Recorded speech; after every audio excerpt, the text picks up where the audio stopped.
Hello दोस्तों, कहानियों का दौर चैनल में आपका स्वागत है। आज हम जानेंगे तुलसी पर दिया जलाने से क्या लाभ मिलता है। एक बार माता लक्ष्मी भगवान विष्णु से पूछती हैं, हे स्वामी, तुलसी के पास दीपक जलाने का क्या महत्व है और रोज शाम को तुलसी के पास दीपक क्यों जलाया जाता है? इससे मनुष्य को कौन सा फल प्राप्त होता है? तुलसी के पास दीपक जलाने की विधि क्या है तथा दीपक जलाते समय कौन से मंत्र का उच्चारण करना चाहिए?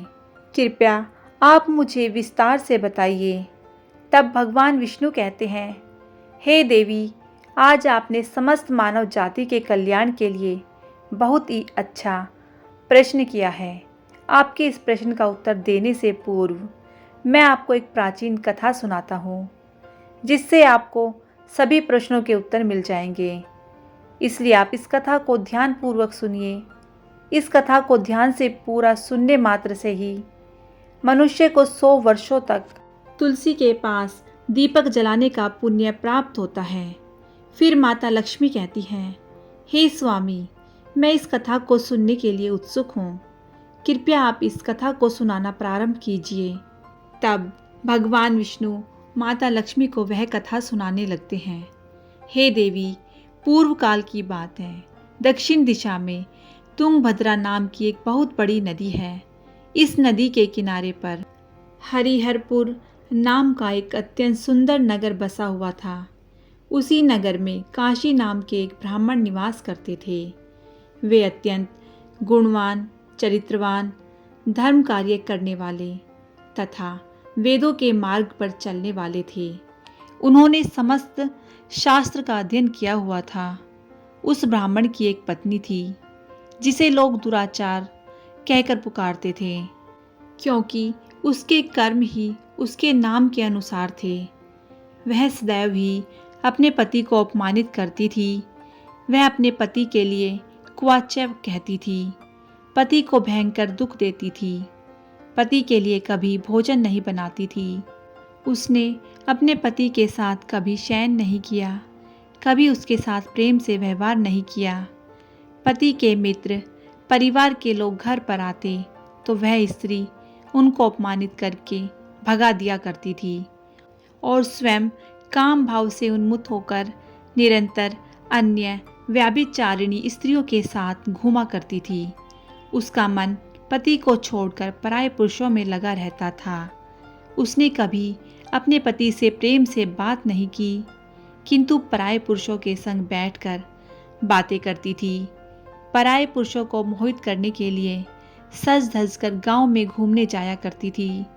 कभी वह वन में किसी वृक्ष के नीचे खड़ी रहकर सुंदर पुरुषों की राह देखने लगती और किसी दुष्ट पुरुष को मोहित करके उसके संग भोग विलास किया करती थी। फिर एक दिन वह दुराचारिणी स्त्री वन में जाकर एक वृक्ष के नीचे खड़ी हो गई। उसका चित्त काम से भरा हुआ था।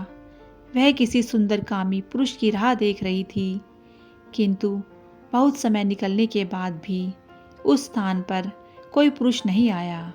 इसलिए वह अत्यंत दुखी हो गई और प्रियतम की खोज में इधर उधर देखने लगी। उस दिन उसका सारा परिश्रम व्यर्थ हो गया। वहाँ पर खड़ी होकर वह नाना प्रकार की बातें कहकर विलाप करने लगी। हाय हाय, आज तो इस मार्ग से कोई भी सुंदर पुरुष नहीं आया। अब मैं कैसे अपने काम वासना को शांत करूं? आज की रात कैसे बीतेगी? वह जोर जोर से विलाप करने लगी। उस जंगल में एक भयानक बाघ निवास करता था। उस पापनी स्त्री की आवाज़ सुनकर वह जाग गया और उछलकर उस स्त्री का भक्षण करने के लिए उसके पास आ गया।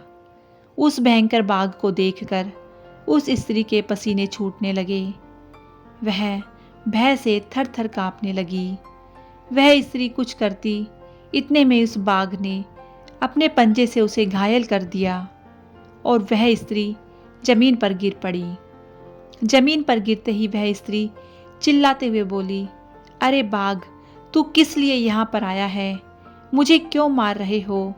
मैं यहाँ पर अपने प्रियतम को खोज रही हूँ। तुम मुझे छोड़ दो। मेरा भक्षण करके तुझे क्या मिलेगा? उस स्त्री की यह बात सुनकर वह भयानक बाघ क्षण भर के लिए रुक गया और हंसते हुए बोलने लगा, हे दुष्टा, आज विधाता ने मुझे तेरा ग्रास नियुक्त किया है। तुझ जैसी पापनी स्त्रियों का भक्षण करना ही मेरा काम है, तभी तुझे इस शरीर से मुक्ति मिलेगी। वह स्त्री कहने लगी, हे बाघ, तुम कौन हो? मुझे सच सच बताओ, तुम्हें किस कारण से बाघ की योनि में जन्म लेना पड़ा और तुम मुझ जैसी स्त्रियों का भक्षण क्यों करते हो?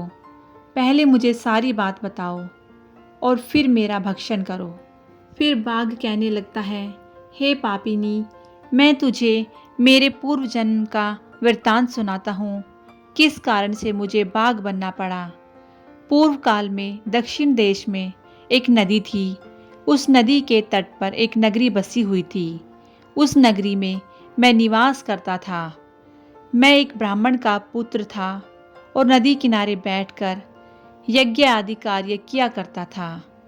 मैंने उस जन्म में अनेक पापियों के लिए यज्ञ किया, उन पापियों के घर का भोजन किया।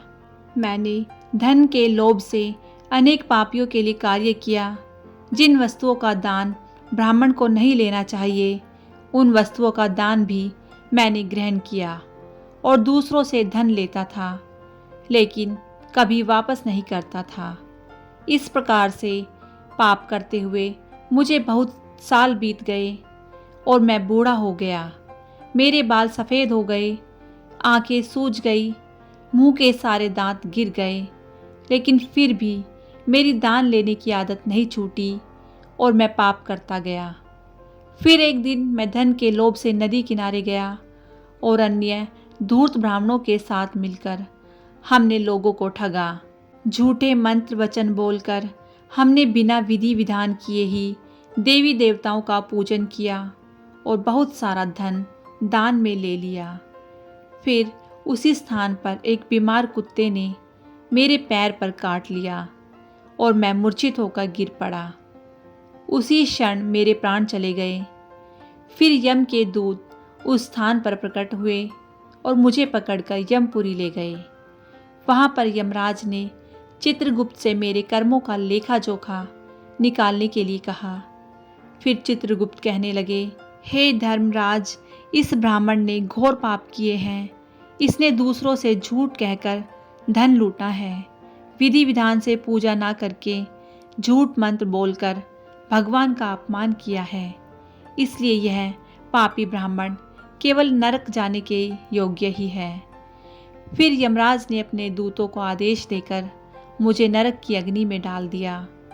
अनेक वर्षों तक नरक की सजा भोगने के बाद मुझे बाघ का शरीर प्राप्त हुआ और मैं इस दुर्गम वन में निवास करने लगा। मैं अपने पूर्व जन्म के पापों को याद करके कभी महात्मा, साधु पुरुष, सती स्त्रियों का भक्षण नहीं करता। मैं केवल पापी, दुराचारी तथा कुलटा स्त्रियों का ही भक्षण करता हूँ, ताकि मुझे पाप से मुक्ति मिल जाए। इस प्रकार से उस बाघ ने अपने पूर्व जन्म का वृत्तांत सुना दिया और उस स्त्री से कहने लगा, हे पापिनी, तेरे आचरण से तू उल्टा दिखाई पड़ती है। अपने पति को छोड़कर तू इस वन में अन्य पुरुषों के साथ भोग विलास करने के लिए आई है, इसलिए आज तू मेरा ग्रास अवश्य बनेगी। इतना कहकर उस बाघ ने अपने तीक्ष्ण नाखून से उस पापी स्त्री के टुकड़े टुकड़े करके उसे खा लिया। फिर उस स्थान पर यम के दूत प्रकट हुए और उस पापनी स्त्री को उठाकर यमपुरी ले गए। वहाँ पर उसे यमराज के सामने खड़ा किया गया। फिर चित्रगुप्त ने उस स्त्री का लेखा जोखा निकालते हुए यमराज से कहने लगे, हे धर्मराज, यह स्त्री तो अत्यंत पापिनी है। इसने घोर पाप किए हैं। इसने व्यभिचार किया है। इसने अपने पति की कभी सेवा नहीं की। अपने पति को भूलकर पराये पुरुषों के संग भोग विलास किया करती थी। उसके पाप को सुनकर यमराज ने उस स्त्री को अग्नि से भरे हुए कुंडों में डालने का आदेश दिया। अनेक वर्षों तक उसे उस कुंड में पकाया गया। फिर उसे निकालकर दूसरे नरक में डाल दिया गया। इस प्रकार से उसे अनेक वर्षों तक अलग अलग नरकों में डाला गया और नरकों में डालने के बाद वह महापापी स्त्री पुनः पृथ्वी लोक पर आकर चांडाल के रूप में उत्पन्न हुई। चांडाल के घर में जन्म लेकर वह फिर से अनेक पाप करने लगी, वह व्यभिचार करने लगी, अनेक पापी पुरुषों के संग विहार करने लगी। कुछ समय बाद पूर्व जन्म के पापों के कारण उसे कोढ़ का रोग हो गया और वह भयानक पीड़ा सहन करने लगी। उसका अंग अंग जलने लगा, उसके नेत्रों में पीड़ा होने लगी। इस दुख को सहन करती हुई वह दिन बिताने लगी। फिर एक दिन वह तीर्थ में स्नान करने के उद्देश्य से अनंतपुरा में चली गई। वहाँ पर वह एक आश्रम के बाहर निवास करने लगी। वहाँ उस आश्रम में एक तुलसी का पौधा था। अन्य स्त्रियों को वहाँ पर तुलसी के पास दीपक जलाते हुए देखकर उस पापी स्त्री ने भी वही किया। उसने तुलसी के पौधे के पास एक दीपक जला दिया। फिर उसी रात हृदयघात से उसकी मृत्यु हो गई और यमराज के दूत उसे ले जाने के लिए वहाँ पर प्रकट हुए। जैसे ही यम के दूत उस पापी स्त्री को पाश में बांधकर ले जाने लगे, तभी भगवान विष्णु के 2 पार्षद उस स्थान पर प्रकट हुए और उन्होंने उन दोनों को रोक लिया और कहने लगे, हे दूतों, इस स्त्री को तुम छोड़ दो। यह स्त्री नरक जाने के योग्य नहीं है। तुम किसके आदेश से ऐसा अधर्म कर रहे हो? फिर यम के दूत कहने लगे, हे पार्षदों, हम यमराज के आदेश से इस पापी स्त्री को उठाकर ले जा रहे हैं, किंतु आप हमें किस कारण से रोक रहे हैं? ये स्त्री अत्यंत पापी है, इसे नरक में ले जाने की आज्ञा मिली है। फिर पार्षद कहने लगे, हे दूतों, यह स्त्री तो विष्णु भक्त है, यह नरक जाने योग्य नहीं है। इसने शाम के समय तुलसी के पास दीपक जलाया है, इसी कारण से इसके समस्त पाप नष्ट हो गए हैं, इसलिए अब यह नरक जाने के योग्य नहीं है, यह स्वर्ग जाने की अधिकारी बन चुकी है। पार्षदों की बात सुनकर यमदूतों ने उस स्त्री को उस स्थान पर छोड़ दिया और यमलोक लौट गए। वहां जाकर उन्होंने यमराज को सारा वृत्तांत सुना दिया। फिर भगवान विष्णु के पार्षद उस स्त्री को दिव्य विमान में बिठाकर स्वर्गलोक ले गए। भगवान विष्णु कहते हैं, हे देवी, इस प्रकार से तुलसी के पास केवल दीपक जलाने मात्र से ही मनुष्य के सभी पाप नष्ट हो जाते हैं। जो स्त्री नित्य शाम को तुलसी के पास दीपक जलाती है, वह सौभाग्यशाली बनती है। उसके पूर्व जन्मों के सभी पाप नष्ट हो जाते हैं। उसे सुख समृद्धि की प्राप्ति होती है। रोज तुलसी के पास दीपक जलाते समय इस मंत्र का उच्चारण करें, विष्णु प्रिय तुलसी, मैं आपको नमन करती हूँ, आप मुझे उच्च बुद्धि दो। हे वृंदा, आप मेरे मन को रोशन करो। भगवान विष्णु कहते हैं, हे देवी, हजारों अमृत के घड़ों से नहलाने पर भी श्री हरि विष्णु को उतनी तृप्ति नहीं होती जितनी वे मनुष्यों के द्वारा तुलसी का एक पत्ता चढ़ाने से प्राप्त करते हैं। 10,000 गौदान से मानव जो फल प्राप्त करता है, वही फल तुलसी पत्र के दान से पा लेता है। जो मृत्यु के समय अपने मुख में तुलसी पत्र का जल पा जाता है, वह संपूर्ण पापों से मुक्त होकर भगवान श्री हरि विष्णु के धाम जाता है।